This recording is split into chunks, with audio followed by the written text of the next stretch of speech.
noite, meus amigos, tudo bem? É sempre uma alegria estarmos aqui, né, reunidos para falar da doutrina espírita, para falar de Jesus, do seu Evangelho, para falar de Deus e para falar de nós também dentro desse contexto todo.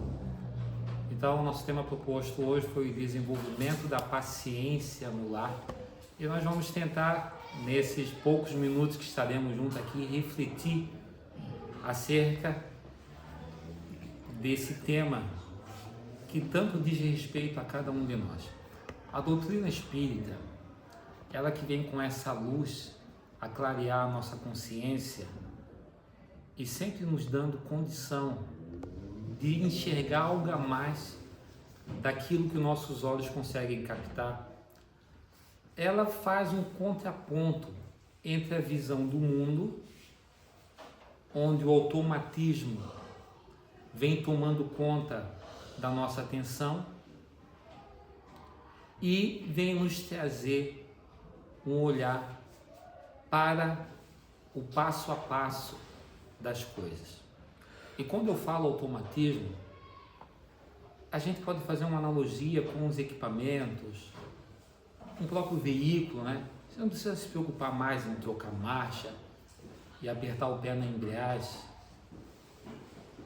E às vezes, por conta disso, nós ficamos desatentos a alguns mecanismos que a vida nos convida a observar.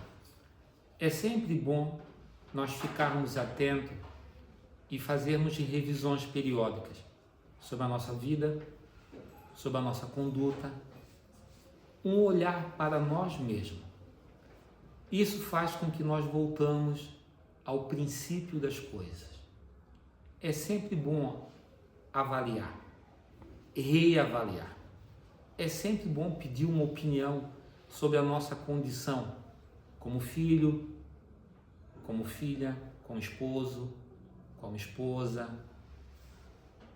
como patrão, como empregado e, acima de tudo, um olhar em relação à nossa conduta sobre a vida. E eu digo isso para vocês porque, no primeiro momento, quando se fala paciência, nós pensamos em um ato ou uma ação destinada a alguém que cometeu uma atitude e que nos levou a ter uma postura de calmaria ou de resiliência. Esse é o primeiro olhar. Então, quando falo paciência, eu sempre estou pensando em algo que eu deveria ou poderia aplicar sobre alguém ou sobre uma situação. Mas a doutrina, e o Sr. Allan Kardec vem trazendo isso nas obras básicas, e nós vamos aqui olhar o Evangelho segundo o Espiritismo, capítulo 9, item 7, que vai falar disso. Ele vem trazer uma perspectiva um pouco mais abrangente sobre a paciência. Porque o foco do ato de ser paciente geralmente está no outro, mas nós não paramos para analisar o movimento que ocorre simultaneamente dentro de nós. O Divaldo diz que a paciência é um balizador, é um termômetro, é um referencial para medir o quanto estamos equilibrados ou não. Então, se vermos a paciência apenas como uma prática recomendada pela doutrina, pelo Evangelho de Cristo, ou para facilitar o nosso relacionamento, nós vamos estar perdendo talvez a sua essência, que diz respeito a o que cada um de nós alimenta, a condição que cada um de nós apresenta diante das experiências abençoadas que a vida nos convida.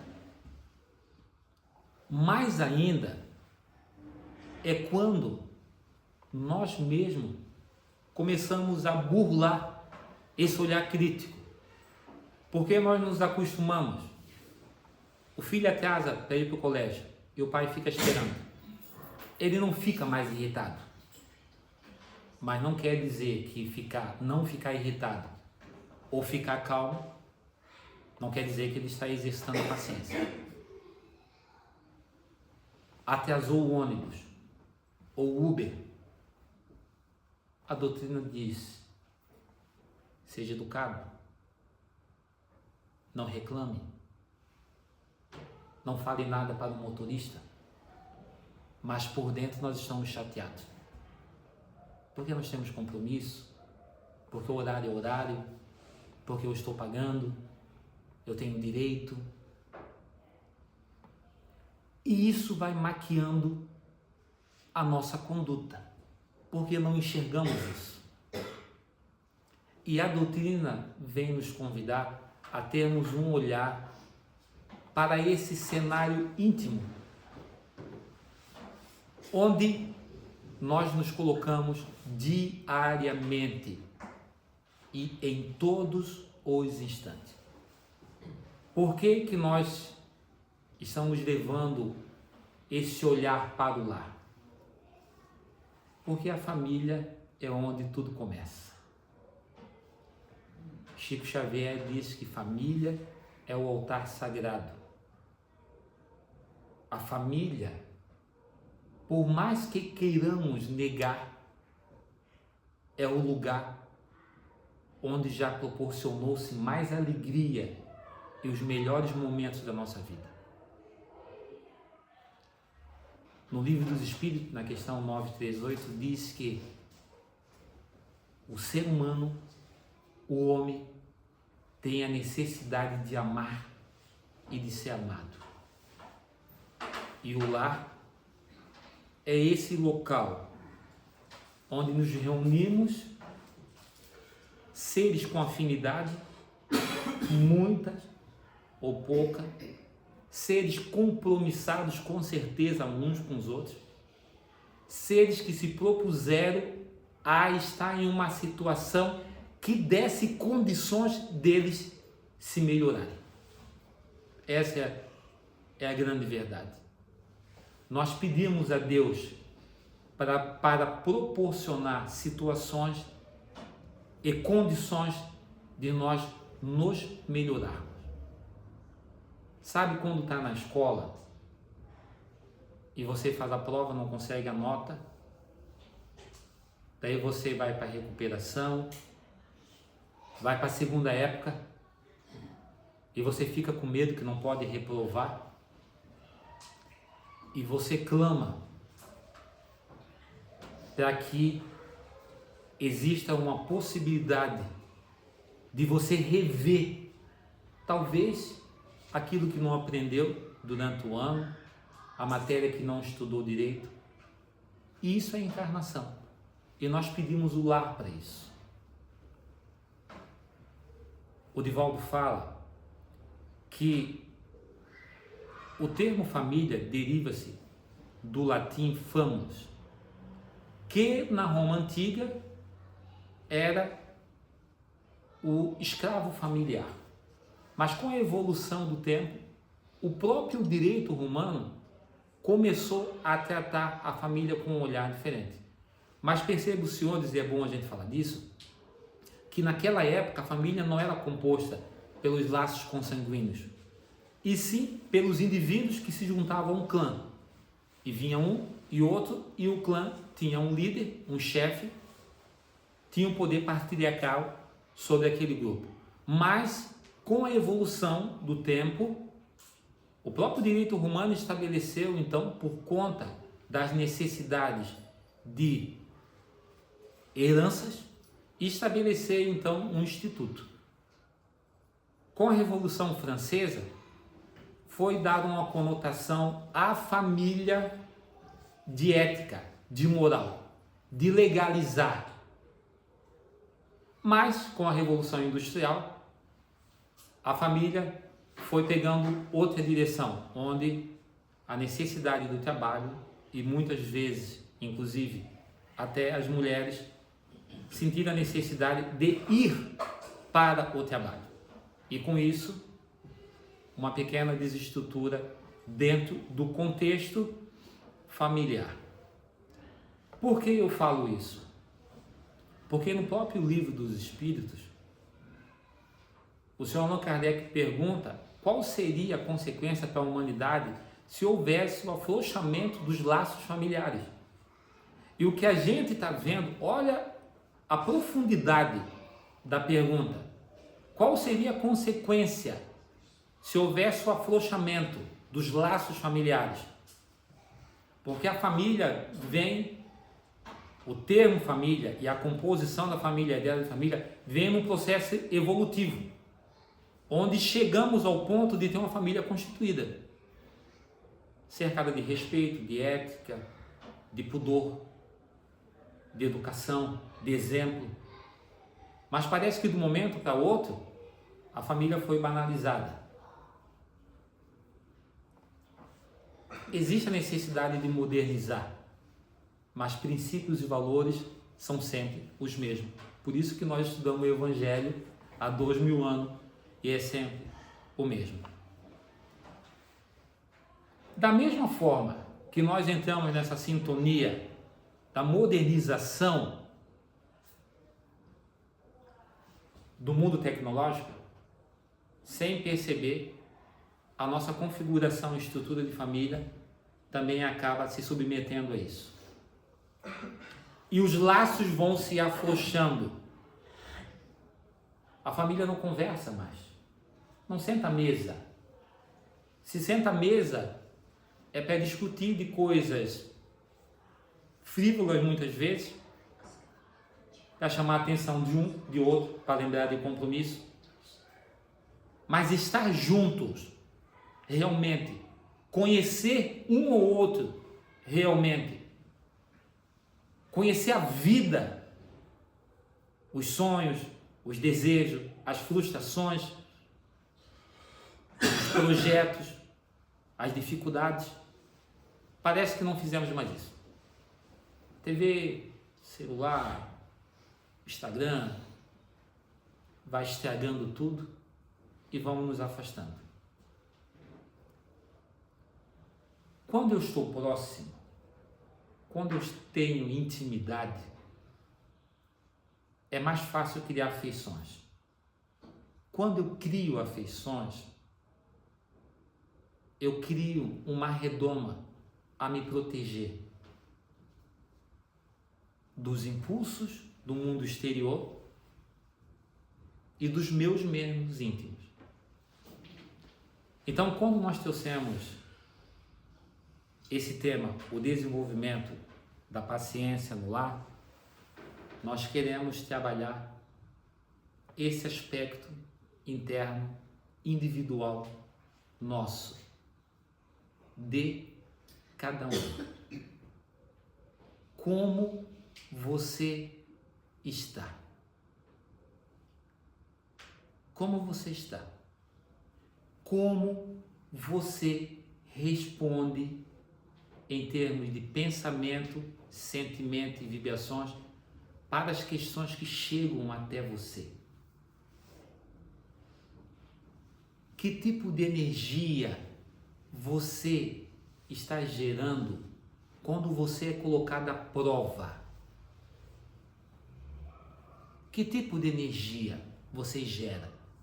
Eu fui fazer um exame hoje, acordei cedinho e a Unimed sempre faz o exame no horário certo.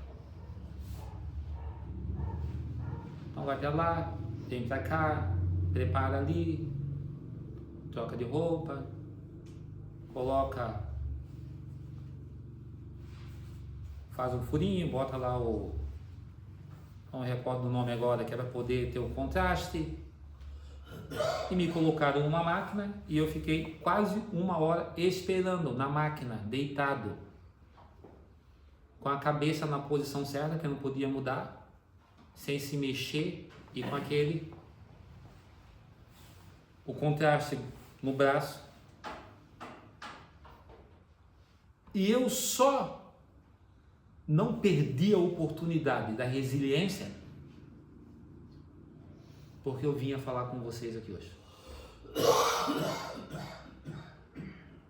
Percebem como as coisas são sutis? Eu estava lá, sendo atendido como um rei, tendo o privilégio de ter um plano de saúde, 2 médicos, 3 enfermeiras me atendendo com uma educação sem igual.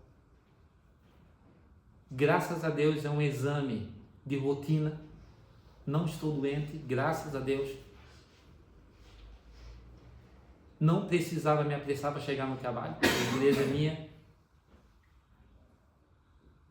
E quase que eu escorrego, porque eu fiquei esperando 1 hora na máquina. É muito sutil isso. Quando nós entramos na doutrina e começamos a estudar e aprender, nós conseguimos ter uma visão mais precisa das coisas grosseiras. A gente estava aqui agora brincando, faltou luz novamente. A última vez que eu vim aqui faltou luz. E eu falei para a Marli, eu saí da marginal, eu falei, eu acho que vai faltar luz. Quando eu entrei bem na rua principal, eu falei, não, tem luz. Estávamos aqui conversando, preparando tudo, com o nosso amigo aqui configurando computador, sincronizando com TV, daqui a pouquinho, puf, sem luz. A gente se comportou, brincou, conversou. Eu falei, a segunda vez que eu venho aqui e tal, vocês nem devem estar me enxergando direito também, só os dentes, e tudo na boa, né? Essas são as coisas visíveis que nós conseguimos perceber. Mas nós precisamos caminhar um pouquinho para as coisas sutis que ocorrem no dia a dia, que nos acostumamos, porque estabelecemos métodos de convivência. Aquilo que nos é mais caro, a família nos proporciona relacionamentos. E não são relacionamentos superficiais, são relacionamentos muito íntimos, principalmente esposa e esposo. Aquilo que nos proporciona crescimento, a família nos oferece. Convivência. A família nos oferece. Se eu não sou minucioso, eu fico irritado, chateado, impaciente, gerando que tipo de energia para o meu lar? Que tipo de energia para o meu lar? Alimentando o que dentro de mim? Alimentando o que dentro de mim? Eu fui viajar agora, eu, minha esposa e minha filha, 17 anos. Abençoada, minha filha é abençoada. Mas eu, por vezes, eu parei e pensei, eu estou de férias. Filha, vamos tirar uma foto? Não. Filha, vamos tirar uma foto? Não. Filha, vamos tirar uma foto? Meu cabelo não está bom. A luz não está boa. Não, pai. O cenário atrás não está legal. O que vem na tua cabeça? Tanto sofrimento, tanta dedicação. E quando é com os amigos? Hã? Ah, meu Deus. Essas coisas nos trazem confusão, nos levam ao conflito, porque o nosso eu, o nosso ego, que é bom, mas não pode caminhar sozinho, ele tem que ser regrado, ele sugere aquilo que estamos sentindo. Ele sugere aquilo que estamos sentindo. Então, independente do que o outro está fazendo, como está se comportando, eu posso olhar para mim também. Que tipo de espírita eu estou sendo? Que tipo de cristão eu estou sendo? Que tipo de homem eu estou sendo? Mulher, esposa. Então, é nesse contexto que eu queria falar com vocês. No Evangelho segundo o Espiritismo, capítulo 9, lá no item 7, o termo é paciência. Mas ele vem dentro de uma conjugação bem interessante. Porque em Mateus 5, 20 e 21 ele vem dizendo assim: no passado, na fala de Jesus, vocês ouviram dizer, não matarás. Mas hoje eu vos digo, aquele que se quer se pegar, estando zangado com o seu próximo, corre o risco de ser julgado pela lei. No passado vocês ouviram dizer, olho por olho, dente por dente. Mas hoje eu, Jesus, vos digo, orem por aqueles que vos perseguem. Amem aqueles que blasfemam de vocês. Porque o homem sábio é aquele que erigiu a sua casa sobre a rocha, que veio o vento, a chuva e não carregou. Esse é o homem que ouve minhas palavras. E o homem que não é sábio é aquele que construiu a casa sobre a areia, porque não ouviu minhas palavras. O capítulo vem dentro desse contexto e ele vem trazendo junto com o tema paciência. Injúrias e violência, instruções dos espíritos, afabilidade e doçura, paciência, obediência e resignação, cólera. Bom, se esse texto, esse tema está dentro desse contexto, então eu não posso olhar de forma isolada, correto? Posso presumir que se eu não tenho paciência, eu posso estar tendo cólera. Eu posso estar sendo desobediente. Eu posso não estar aplicando doçura. Eu posso estar sendo violento e até cometendo injúrias.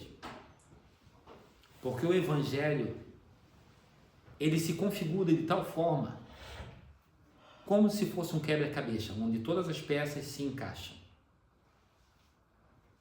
É como se nós estivéssemos falando em questões que têm o mesmo valor, o mesmo tamanho, a mesma medida. E quando nós vimos a conjugação de marido, esposa e filhos, nós conseguimos ver uma família? Sim. Conseguimos ou não conseguimos? Conseguimos ver uma família. Quando essa família tem uma casa, nós imaginamos o quê? Telhado, porta, janela, parede. Agora pergunta para vocês. Toda família que tem uma casa tem um lar? Não. Vou repetir de novo, que é para a gente não ter dúvida. Toda família que tem uma casa tem um lar? Não. Porque o lar é diferente da casa. E a família que conquista um lar é por mérito. E para conquistar um lar, você tem que se doar. Mais do que você pode. Mais do que as suas forças. Porque no tamanho da sua força, é do jeito que está. Se você quer ir além, você tem que dar um pouco mais. Quem gosta de caminhar na praia sabe. Ou na avenida. Ou andar de bicicleta. Se você ficar toda a vida em 1 quilômetro, nunca vai passar de 1 quilômetro. Se você passar do 1 quilômetro, 1,2 quilômetro, 1.200 metros, vai sentir dor na panturrilha, vai sentir um pouquinho de cansaço, vai sentir sede, mas depois de um tempo o corpo vai o quê? Acostumar, se adaptar. Quem de nós quer seguir um pouco a mais no nosso lar? Para formar um lar, quem de nós quer ir um pouco além? Essa é a pergunta. É um exercício. E vai doer onde? Vai doer panturrilha? Vai doer braço? Não, não vai doer. Vai doer dentro de nós, porque ceder tem um preço. Você tem que se pegar alguma coisa. Porque mesmo você vai ter paciência com o indivíduo que te testa todos os dias. Você tem que fazer uma balança. A nossa balança, sabe qual que é a nossa balança primeira? Eu estou certo, ele está errado. Essa. A gente faz já, julga rapidinho. Nós somos o juiz, nós somos o promotor, nós somos a testemunha, nós somos tudo, nós pegamos, batemos martelo e pronto, acabou. Então nós precisamos formar um lar. É caro um lar. O Divaldo sempre termina as palestras dele com um poema e ele fala que não importa se mora num bangalô, em cima, tal. O que importa é o que tem dentro dele. Bom, aí eu vou chegar então na questão relacionada à paciência. E antes eu quero fazer uma pergunta para você, individual. Você se vê como uma pessoa paciente?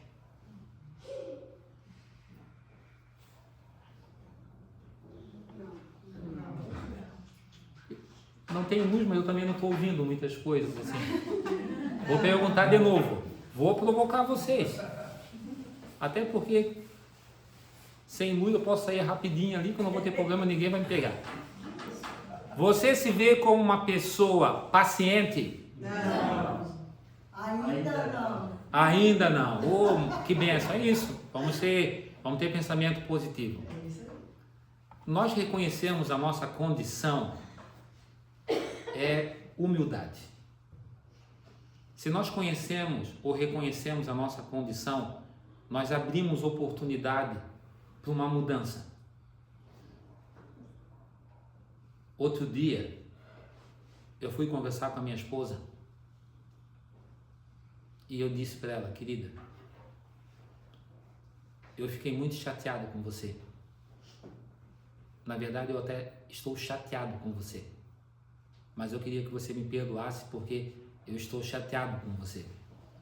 Eu não queria ficar chateado com você. Mas sou eu. Não é nada com você. Sou eu.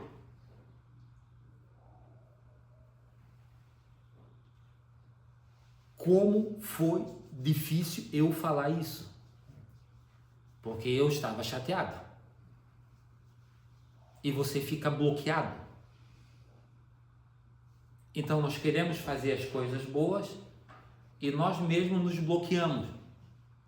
Porque vem o orgulho, vem a vaidade, você não quer ceder, você não quer dar razão para o outro.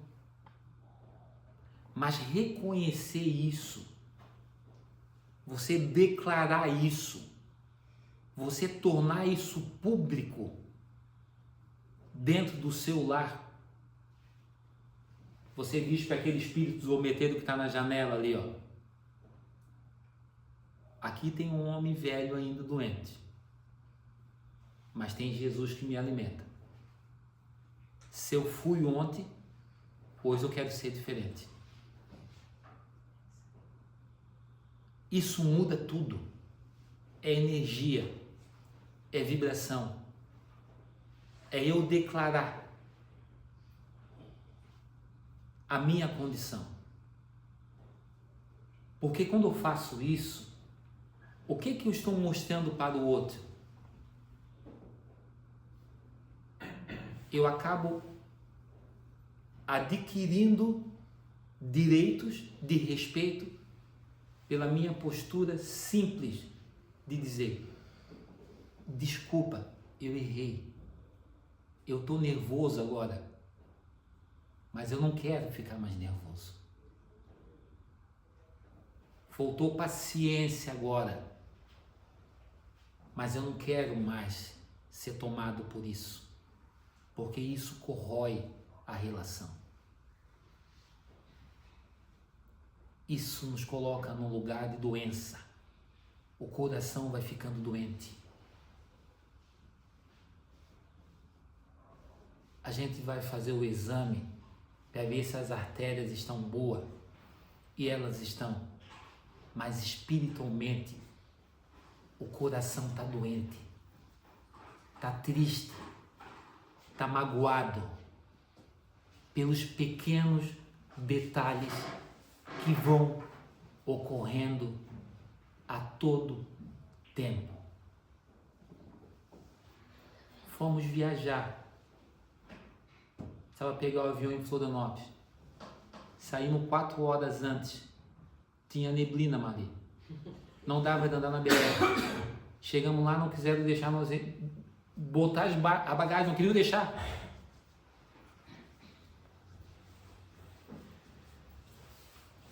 Qual é a postura do cristão?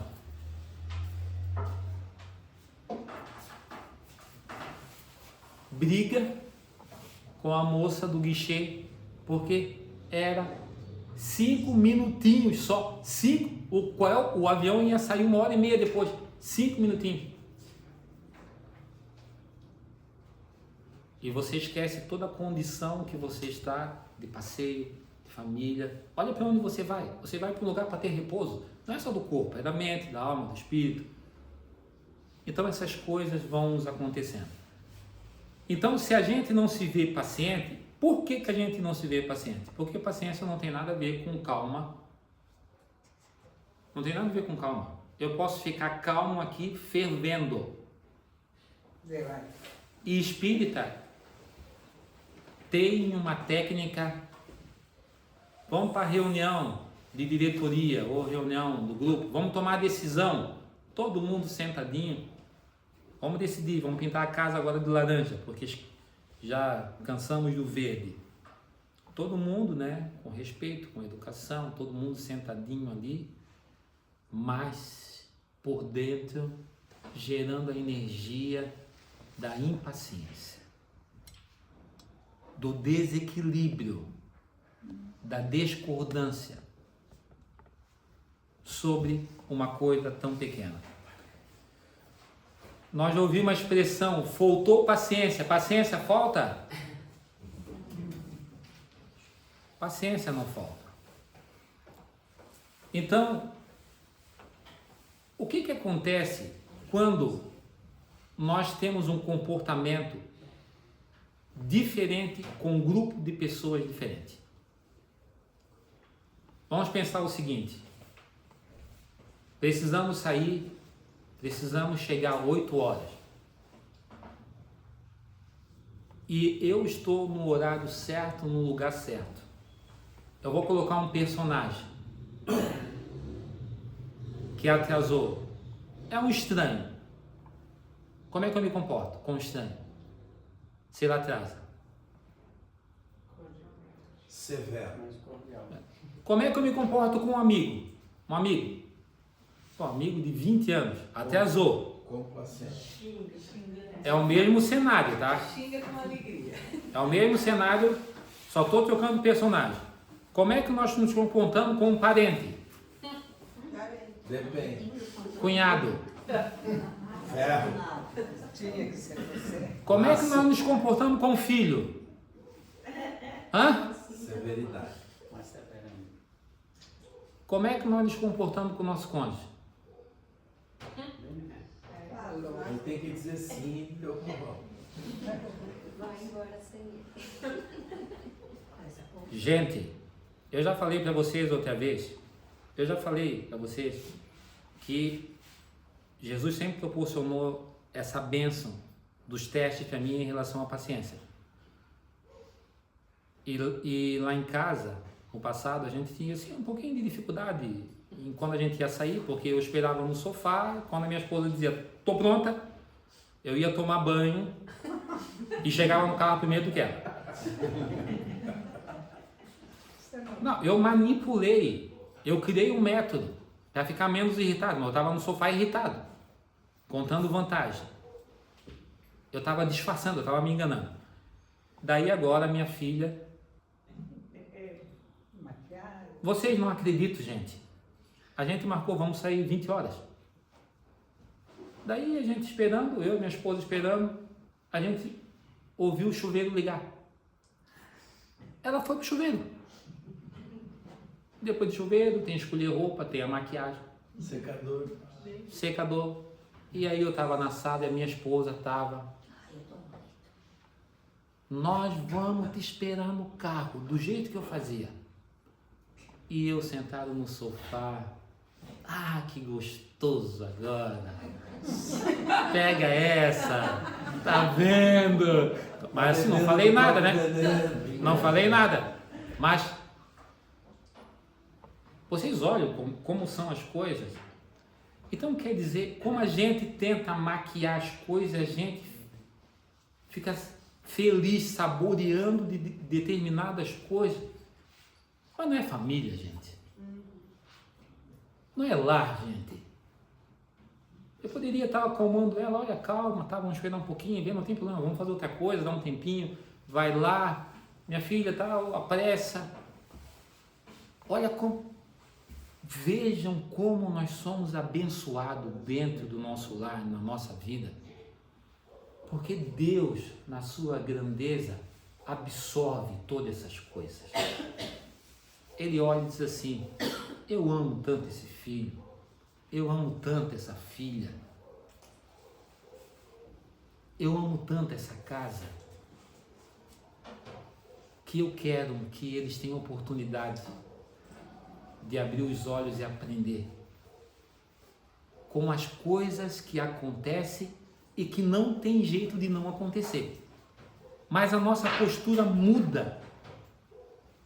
E agora, para terminar esse ciclo aqui, o que acontece conosco mesmo quando nós falhamos com nós mesmos?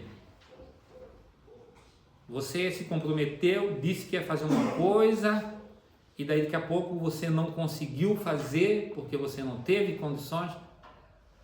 Gente, tem pessoas que ficam se degladiando internamente, se diminuindo internamente, porque ela não conseguiu alcançar a meta que ela mesma colocou. Se eu não consigo exercer esse ato de grandeza, que é a paciência, de grandeza, de me enxergar e me olhar, eu não estou dizendo que nós temos que nos acostumar e sermos coniventes e ficarmos estacionados onde nós estamos. Mas você tem que olhar para você e não estragar a energia para o lado negativo, de lamentação. Você tem que observar, eu podia ter feito melhor, na próxima eu vou tentar. Mas tudo é energia. Porque você com isso, no mínimo muda o humor. Mudando o humor, no mínimo você muda a vibração da casa. Mudando a vibração da casa, você passa o azedume para quem? Para todo mundo que está ao seu lado. Então, nesse capítulo 9, nós temos paciência, que está intrinsecamente ligado com bênção, ou seja, quando nós somos submetidos a exercer esse ato de calmaria interior, de compreensão, nós recebemos a bênção do exercício do Espírito, para que a fera não saia para fora e ela seja domesticada. Quando nós somos submetidos a um ato do exercício da paciência, nós somos provados. Porque a gente vem aqui, estuda, lê, ora, e aí sai daqui, já começa a reclamar. Eita, barrinho abençoado, né? Toda semana falta luz. Entendeu? Nós somos provados. Por quê? Na escola nós somos provados em conhecimento, em saber transcrever aquilo que aprendemos. Mas, para o espírito, nós somos provados naquelas coisas que nos faltam, que nos machucam ou que estão desalinhadas com a lei. Então é claro que as nossas provas a nível de espírito não vão estar somente circunscritas naquelas coisas que nós temos facilidade. Aí é fácil. Aqui em Jesus, tá na boa, tudo bem, tranquilo, estou fazendo as coisas direitinho, mas eu quero ver nas coisas que nós temos dificuldade. Que está relacionada a prática da paciência com o ato de caridade, porque Joana de Ângeles lhe fala que o primeiro ato da caridade é botar a mão no bolso, e o segundo é botar a mão no coração, e o terceiro, que eu estou sugerindo aqui, é nós pegarmos e nos olharmos como espíritos. É um ato de caridade, tem um olhar diferente ao nosso irmão. E, por último, o exercício da paciência é um ato de perdão. O que acontece na dinâmica do lar? Se alguém pergunta para você, tem perdão na sua casa? Tem. Tem caridade? Tem. Você se sente abençoado? Me sinto abençoado. Como é que está indo as provas? Estou indo muito bem. Não tem palavrão, tem respeito, a gente se olha, se gosta, tá. Mas se eu não tenho tolerância de esperar 5 minutos, ou se eu fico fazendo olhinho para cima, porque vocês sabem que agora o negócio é olhinho para cima, né? É olhinho para cima, né? Quando você está de óculos escuros, tudo bem, mas sem óculos, você faz olhinho para cima, olhinho para o lado. Esse dia eu peguei lá em casa, minha filha, olhinho para cima. Eu falei, o que é isso? O que é esse olhinho para cima? Hã?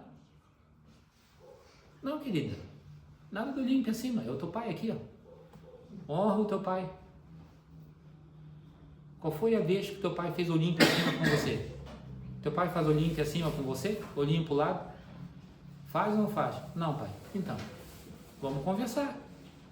Talvez algumas coisas o pai não está fazendo certo, o pai não está entendendo algumas coisas, então vamos conversar. Não tem essa de fazer o link acima. Bom, aqui tem um conceito de Emmanuel, um Consolador, sobre paciência. A verdadeira paciência é sempre uma exteriorização da alma. É aquilo que nós temos dentro, que realizou muito amor em si mesmo. Olha só, quando eu exercito a paciência, eu estou exteriorizando amor para mim mesmo, para poder dar para outrem com a exemplificação. Isso não vai mudar a nossa condição. Nós não vamos sair daqui mais paciente, porque nós estudamos isso. Mas nós vamos ser mais observadores. Só eu tirar o foco do outro e me observar, eu chego até a esquecer um pouco do outro. Porque daí eu vejo o outro falhou, tá, mas eu também estou falhando. Comigo e automaticamente com o outro. Aí agora eu vou falar para vocês do conceito de impaciência.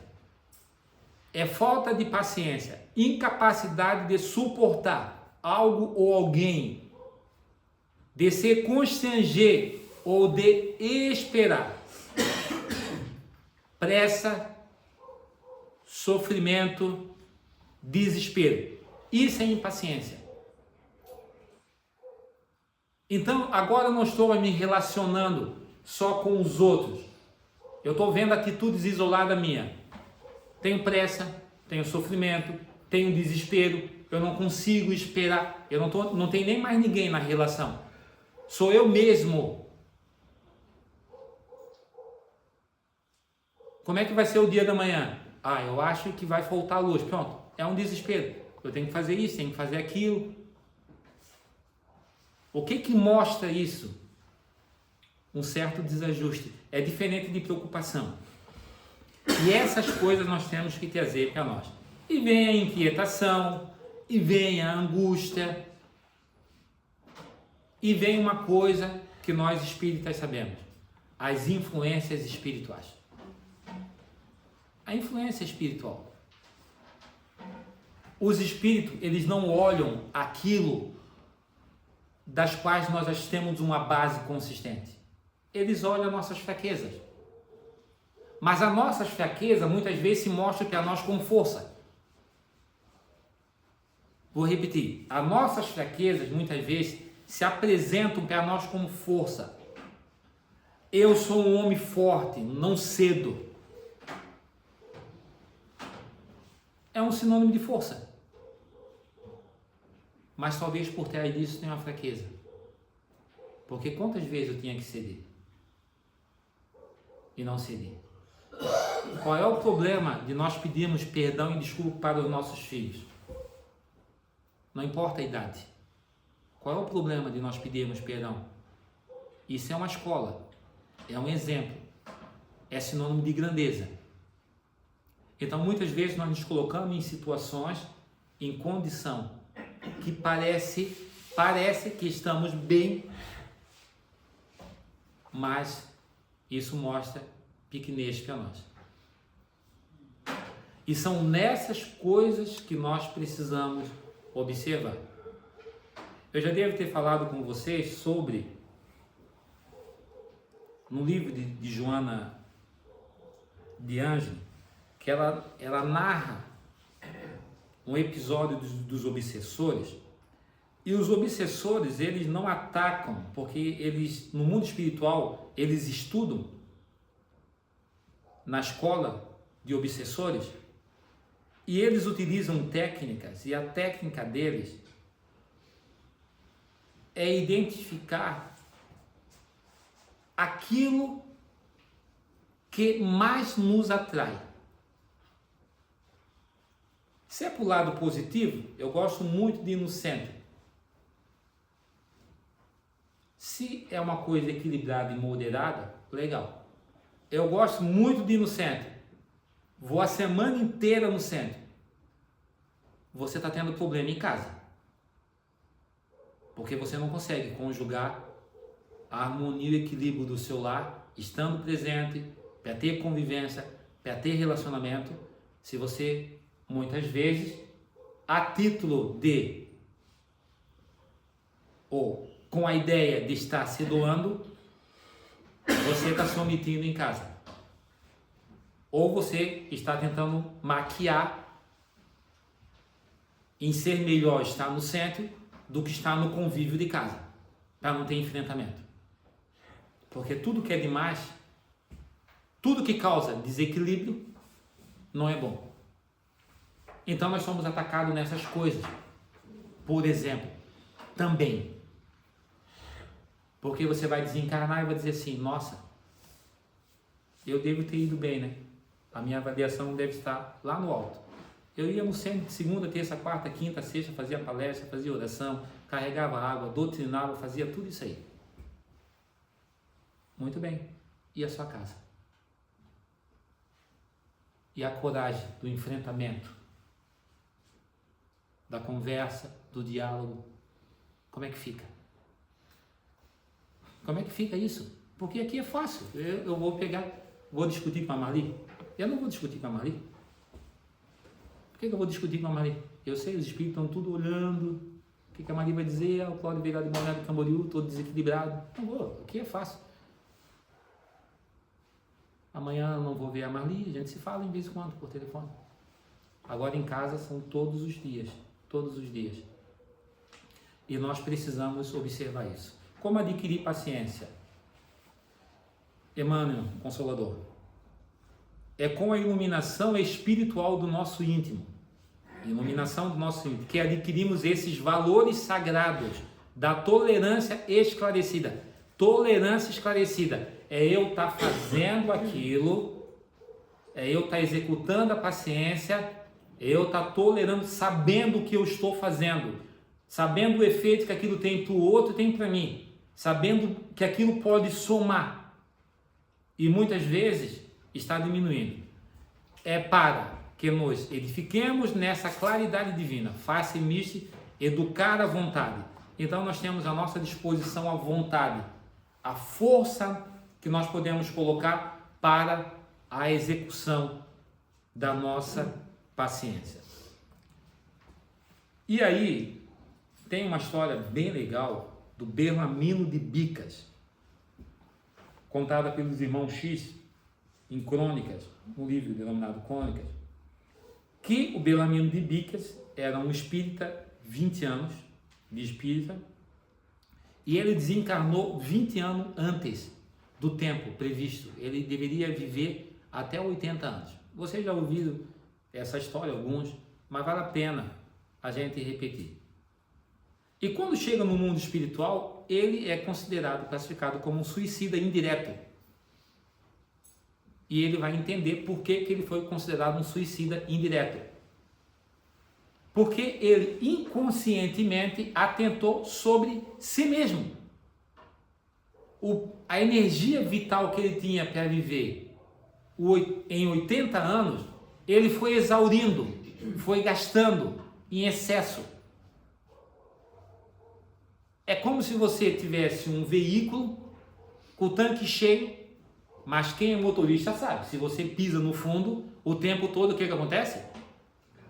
Gasta mais combustível. E ele foi gastando mais energia. E dentro do princípio da lei, é aceito o arrependimento, é aceita a justificativa, mas a lei é a lei. Suicida.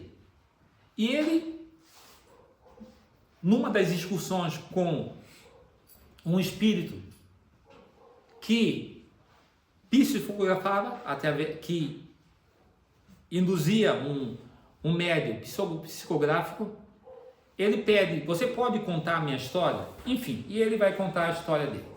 Então, o Belamino de Bicas, ele desencarnou por exaurir as suas energias por conta de 16.386 irritações. 16.386 irritações. Eu vou ler aqui rapidinho, só para gente ver se a gente se identifica com alguma delas, porque dá tempo da gente mudar alguma coisa ainda. 7.300 dias de experiência ele teve na vida. 1.811 irritação foi com a família. 906 foi com coisas da casa. Vou botar uma luzinha aqui. 1.614 irritação com a esposa.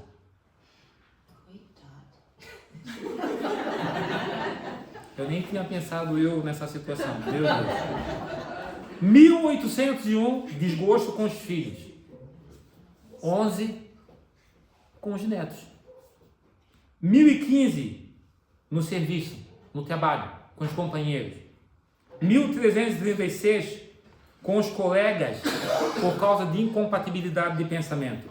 1.012 com fornecedores, comércio.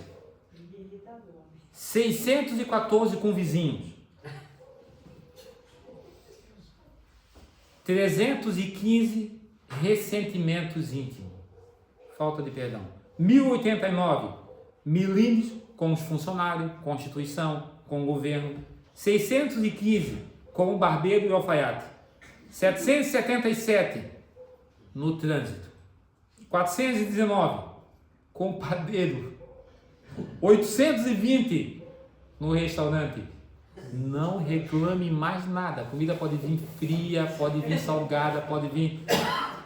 211 irritação pelo telefone. 90 casos diversos. 815 opinião diferente no ciclo religioso. 217 com os irmãos de fé. E 901 outros casos. Eu acho que vale a pena a gente pegar e rever a nossa postura e fazer um exercício extra em relação a como nós respondemos às coisas que vêm até nós. Se eu pego e digo para você, o nosso irmão aqui, perdão, o Wagner, baixa a cabeça, porque está vindo uma bola. Eu avisei, ele baixou a cabeça e não se machucou. É bom isso. Ele entendeu, percebeu, vai ter um desconforto, baixar a cabeça, mas não foi atingido pela bola.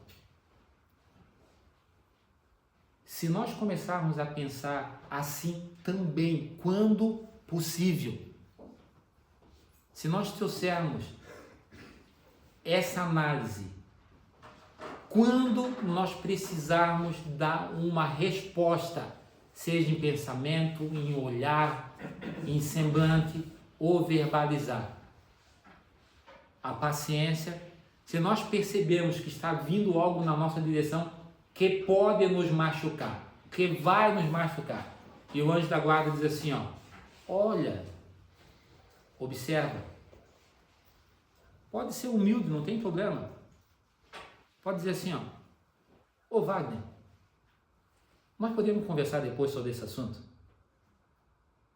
Eu faço isso em casa, com a minha filha, com a minha esposa, aprendi, nós podemos conversar depois, porque a gente sabe que naquela hora não vai ser legal, não dá certo, porque você não consegue controlar de todo o impulso, o instinto. Nós somos a melhor versão de nós mesmos até agora, por isso que chegamos aqui. Mas eu tenho que entender o processo e usar a força do conhecimento que a doutrina nos traz. Mari, é 8h30, é isso? Uhum. Então a gente tem que terminar? Tá. E então, para finalizar, perdão, porque eu achei que a gente tinha começado 8. E daí eu tô, então não tem até 8h45, falei tranquilo. Tá. Como é que a gente constrói então um relacionamento saudável para ter um lar? Relacionamento saudável. Quando nós vamos na feira, quem vai na feira comprar fruta? Ou legumes, ou verdura? Todos vão? 5 tomatinhos lindos. Você precisa de 6. Tem 5 tomatinhos lindos. E o cesto está todo murchinho, magoado, amassado. O que a gente faz? Leva os 5. Leva os 5, né? Só os 5. Tomatinho feio a gente não quer. A gente sabe escolher.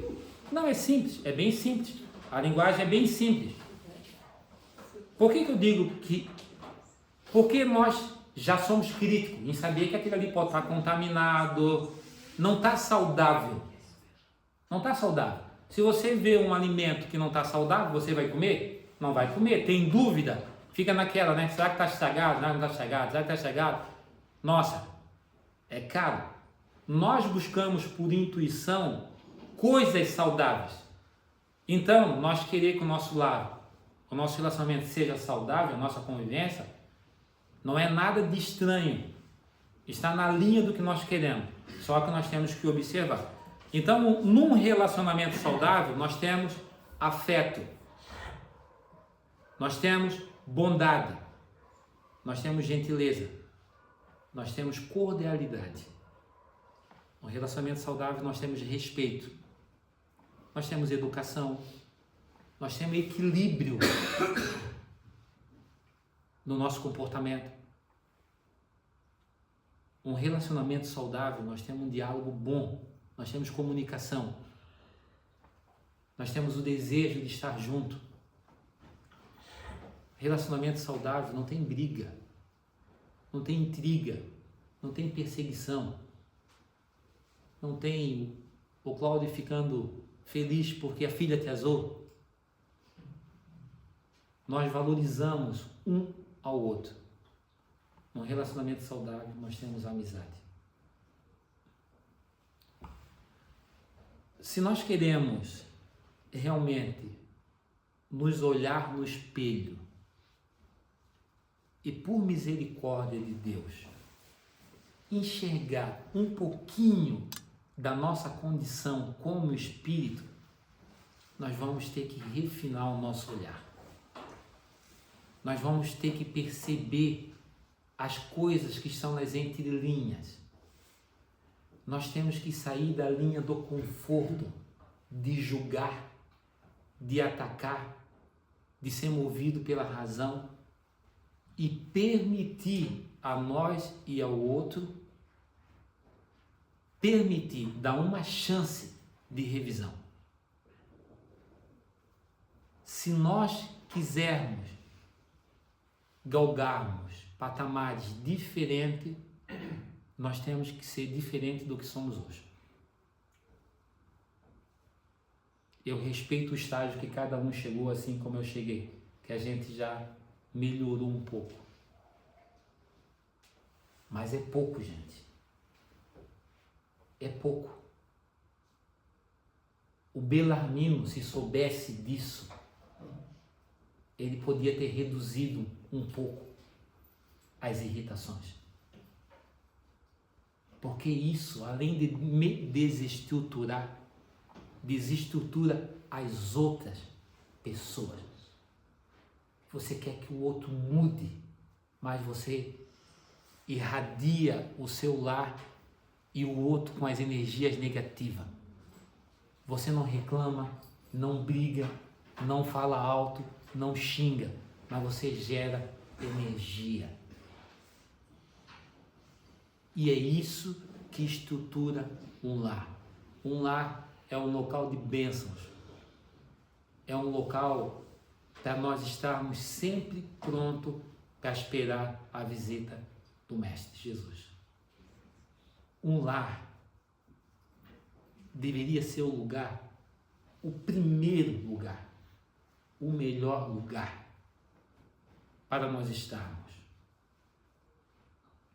O lar talvez vai ser a prova maior do que realmente nós conseguimos crescer nessa experiência espiritual. Se você quer oferecer algo de bom, faça com que o seu lar realmente seja um lugar de bênção. Que o Senhor nos ajude hoje, amanhã, para que assim como a paciência, nós tenhamos a sensibilidade. A sensibilidade de auxiliar mais, de ajudar mais, de ser mais amigo, de ser mais companheiro.